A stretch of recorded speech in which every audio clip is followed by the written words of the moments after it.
Alors on a donc commencé la matinée ici dans la région Thiérache, à Venoy. On a un peu débordé vers Charleroi. Et puis dans début d'après-midi, là on a filé plein est dans les Vosges en direction de l'Alsace. Alors maintenant, ici avec Niels, on file plein nord parce que Niels, il est hollandais, quoi. Alors pour vous, c'est banal, mais pour nous, les Belges, compte tenu de certains Hollande-Belgique qui restent dans la gorge, c'est toujours un moment un peu particulier. Mais tu as trouvé le truc pour te faire pardonner. Tu as épousé une Française, je peux le dire, oui, voilà. Et ce qui a 4 conséquences. La première, il est le seul Hollandais qui parle français sans ce affreux accent on le reconnaît directement. Deuxième conséquence, il parle mieux le français que 99% des Flamands de Belgique. Troisième conséquence, il parle mieux le français que 98% des Wallons de Belgique. Et alors, je ne me prononce pas par rapport aux Français de France. Vous verrez d'après son exposé. Alors maintenant, pour l'introduire plus sérieusement, donc tu es diplômé de l'Université d'Amsterdam. Tu es le Communication Manager d'EGC. Et ton exposé, Rénovation des bâtiments et d'opportunités pour le verre, il est tout à fait complémentaire de l'exposé d'Emmanuel. Et ça m'a rassuré, il n'y aura pas de compétition inutile, mais c'est l'autre bout de la lorgnette. Emmanuel, il était branché, je dirais, fusion, molécules de CO2, etc., etc. Et toi, tu vas plutôt être orienté à l'extrémité, tout à fait en aval. Et ton message, ça va être, il y a pas mal d'économies à faire de ce côté-là aussi, qui sont un peu complémentaires de celles signalées par Emmanuel. Et c'est vrai que ça concerne du coup tout l'aval, et l'aval, c'est à la fois toute la transformation du verre plat, mais ça va encore plus loin, ça touche chacun d'entre nous. On a tous, probablement dans notre vie, un jour construit une maison, acheté une maison en état un peu douteux, il fallait faire des rénovations, il fallait colmater, il fallait remplacer des vitrages tout à fait vieillots qui dataient des années 40-50, et tout ça, il y a aussi complémentairement à ce qu'on peut faire du côté des fours, il y a des économies assez fabuleuses à faire, des potentiels qui sont encore inexploités. Et c'est un peu ça, je crois, le sens du message que tu veux nous donner aujourd'hui. Je te laisse la parole. Tout à fait. Merci beaucoup, Jean, pour l'introduction. Donc, personne n'est parfait. Voilà mon accent. Mais j'aimerais bien vous amener vers le verre vert. Donc, comme le petit garçon ici sur l'écran, on a l'habitude de regarder à travers du verre. Aujourd'hui, on regarde, on jette un œil sur le verre. Et notamment sur les opportunités que nous voyons dans la rénovation des bâtiments. Bien sûr, d'abord, je dois dire que je représente le groupe AGC, mais qu'en Europe. Je ne représente pas les Japonais, mais on fait partie d'un grand groupe mondial. Ici sur l'écran, vous voyez, on fait même plus que le verre. Mais moi, je travaille uniquement pour le pilier vert et uniquement pour l'Europe. Donc, on passe à l'autre slide où on voit qu'en Europe, on a pas mal d'activités, pas mal de collègues aussi. On a des collègues en Amérique ainsi qu'en Asie, Japon. Il faut toujours faire cette distinction pour les Japonais, parce que c'est un peu comme la Grande-Bretagne et l'Europe. Hein. Mais voilà, on a des fours comme Saint-Gobain, on a un centre de recherche en Belgique, tout près d'ailleurs. On a l'automobile ainsi que l'architectural. Donc on est au service de l'architecture, le sujet de notre colloque aujourd'hui. Donc, moi je représente avec une casquette de lobbyiste et une casquette de responsable communication ces deux activités en Europe, le verre architectural et l'automobile. Il y a une centaine de sites aussi en France, je ne vais pas tous les mentionner. Et puis, voilà, je disais déjà, le centre de recherche est en Belgique, ainsi que le siège social, où j'ai mon bureau. Il y a un réseau de vente mondial, mais la production est en Europe, près des bâtiments. On peut dire que sur 4 bâtiments, près d'un bâtiment sur 4, pour le dire en français, est équipé de verre AGC. Sans doute c'est la même chose pour Saint-Gobain, mais juste pour dire qu'on est assez grande sur le marché d'architectural. La même chose pour l'automobile. Et j'aime dire la mobilité, parce que si on dit automobile, ce n'est pas uniquement le pare-brise, mais c'est aussi les trains et les trams et les voitures électriques de l'avenir, où on tente à avoir au moins une voiture sur 4 vitrée par AGC. Donc, je fais partie de presque 15 000 personnes.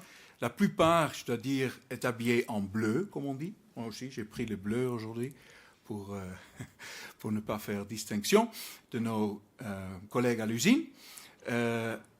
En Belgique, au siège social, on n'est que 500 personnes dans les bureaux, donc avec chemise, cravate, mais de moins en moins.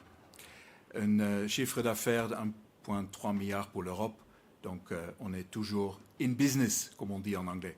Donc aujourd'hui, comme Jean a très bien introduit, je vais faire une introduction sur le sujet de la rénovation énergétique des bâtiments. Regardez un peu ce secteur tout en vitesse.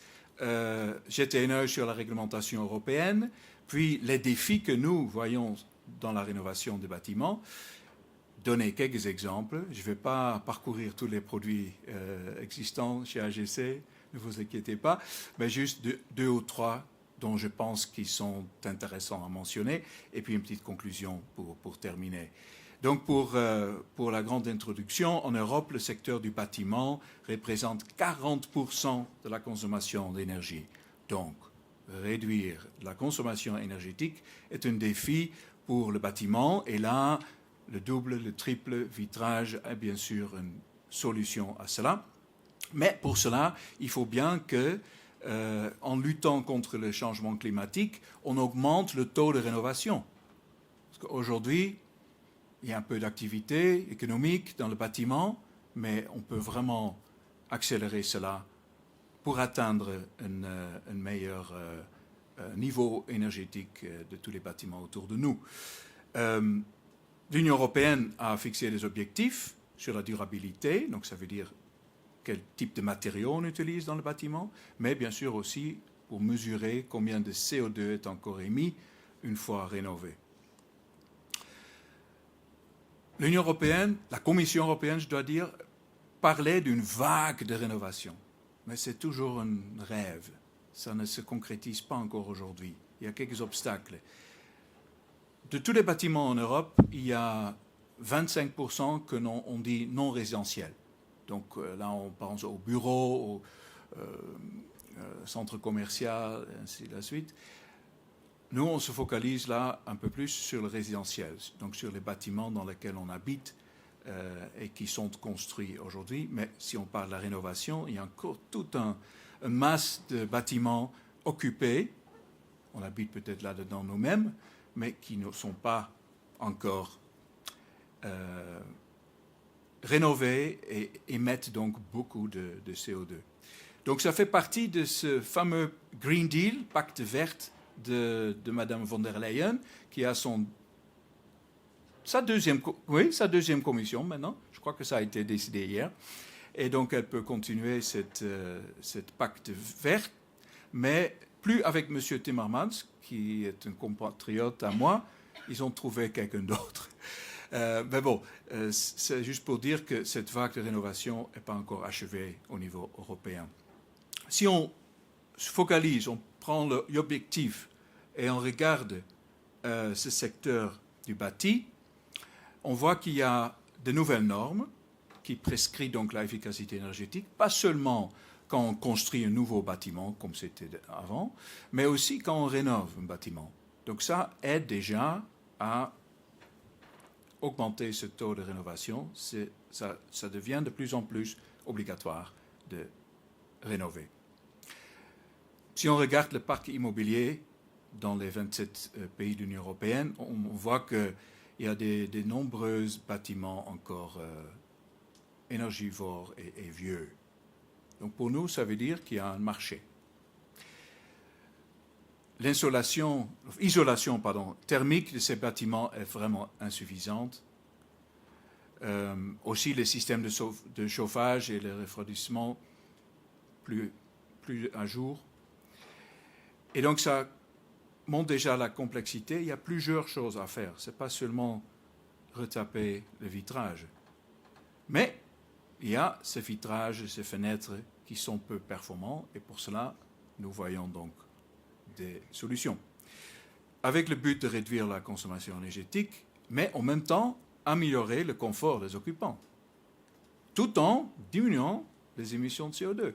Donc pour nous, c'est une lame à plusieurs tranchants, c'est un win-win-win, triple win. Si on regarde ce secteur, il faut regarder quand est-ce que le bâtiment a été construit. Donc, si on regarde les années de construction du siècle avant nous, nous voyons que jusqu'aux années 70, 70 pour les Belges, c'était que du simple vitrage. Donc là, c'est simple, il n'y a que du simple, donc il faut faire quelque chose parce que ce n'est pas assez efficace.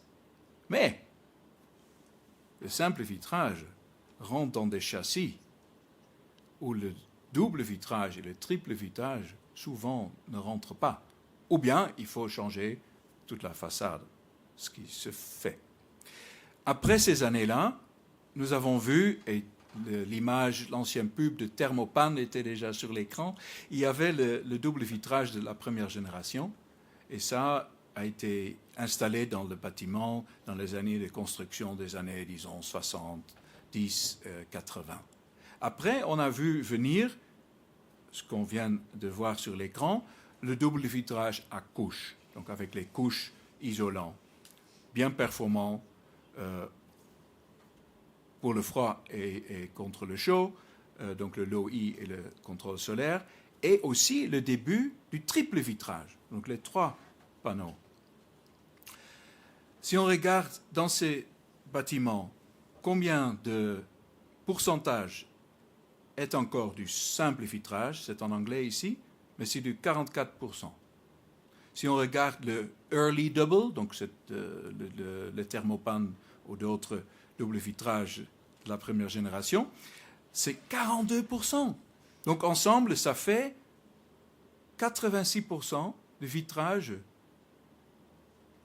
obsolète, pas prêt pour l'avenir.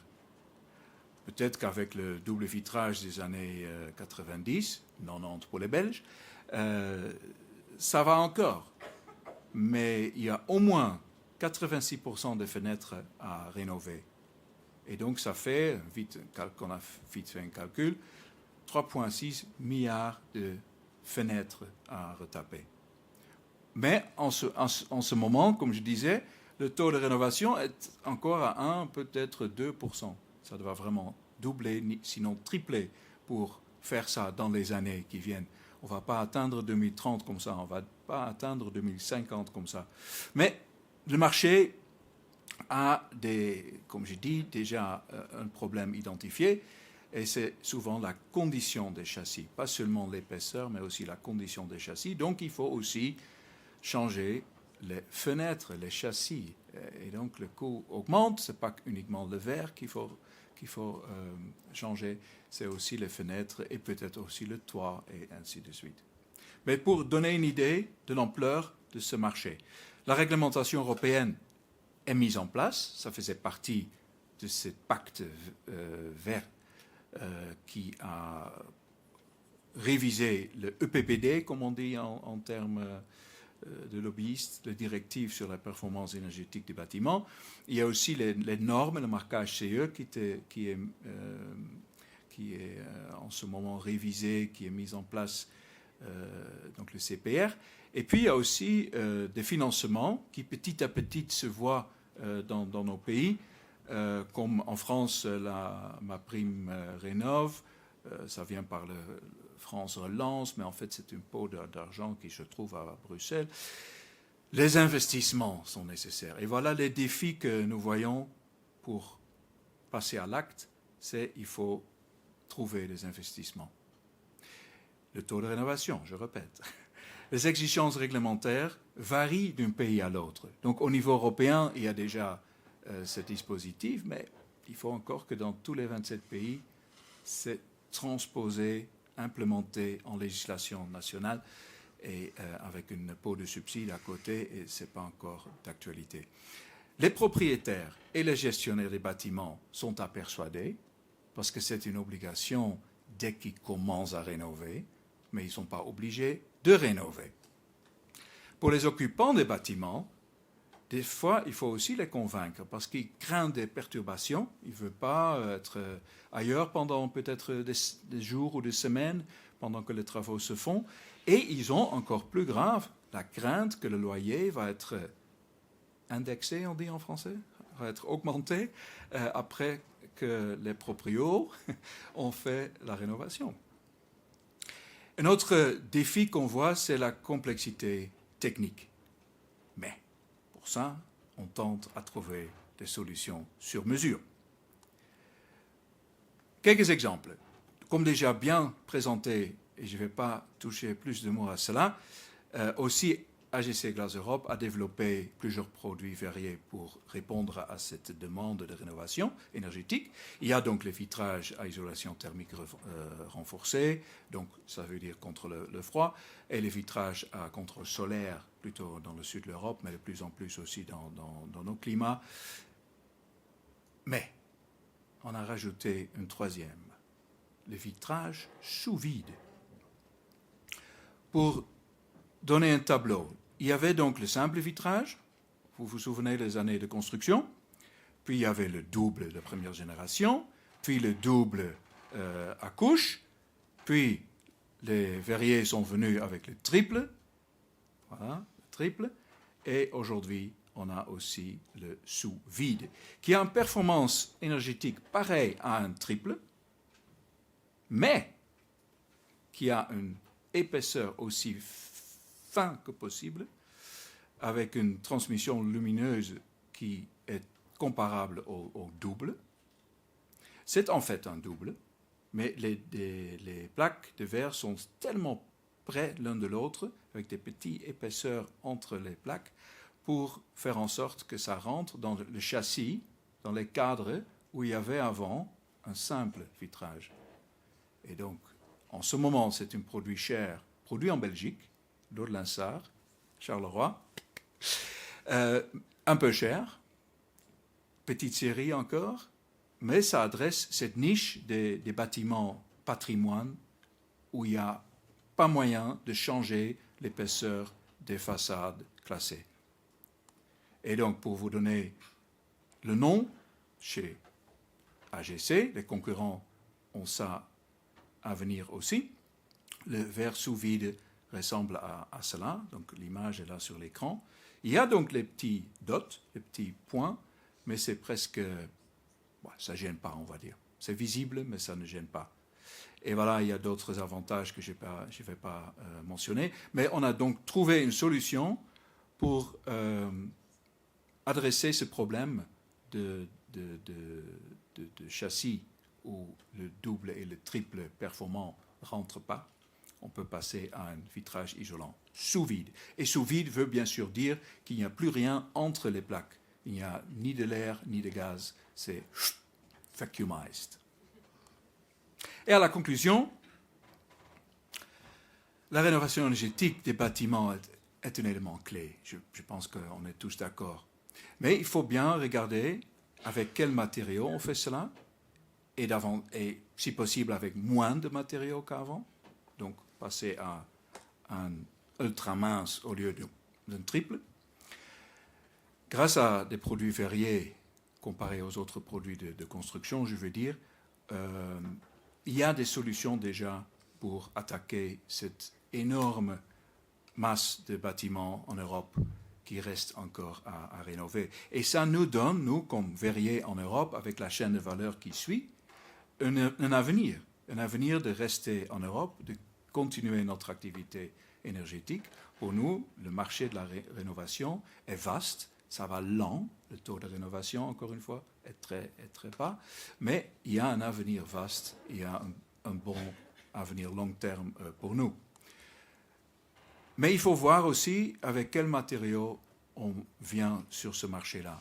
Et comme déjà mentionné par nos chers collègues, il y a ce développement des verres à bas carbone. Donc là, on parle vraiment du matériau, où une plaque de verre produit dans le four, comme bien expliqué, dans le float, peut avoir une empreinte carbone de moins en moins énergivore, de mieux en mieux. En ce moment, c'est un peu pareil chez nous, 40% moins d'empreinte carbone qu'un float standard. Mais pour avoir un matériau durable, il faut avoir un contenu recyclé. Donc ce qu'on est en train de chercher, nous tous verriers, c'est la chasse sur le calcin, la chasse sur le groisil pour les amis du Nord. Et donc si moi je regarde les villes d'aujourd'hui, si je passe à Bruxelles ou à Paris, je vois tous ces vitrages installés comme sur l'écran là. Et je vois en fait les matières premières de demain. Parce qu'un jour qu'on va rénover cela, on n'a pas seulement un marché, mais on a aussi une source de contenu recyclé pour nos fenêtres de demain. Si on arrive à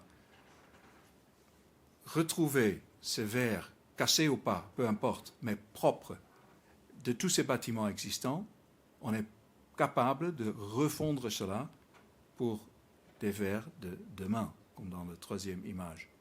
Et pour cela, et ça c'est en conclusion, on a installé un petit service qui vient avec les produits de rénovation. Donc si on livre du verre double, triple, sous vide, peu importe, à un projet, on demande aussi si on peut récupérer le verre qui se trouve encore en façade. Et Recycle Glass, en anglais, c'est le nom de notre service qui va normalement nous permettre à trouver ces matières premières de demain pour refondre le verre low carbone, bas carbone, pour avoir un avenir qui correspond à, comme on dit en anglais, Your Dreams, Our Challenge. Je m'arrête là. Merci beaucoup.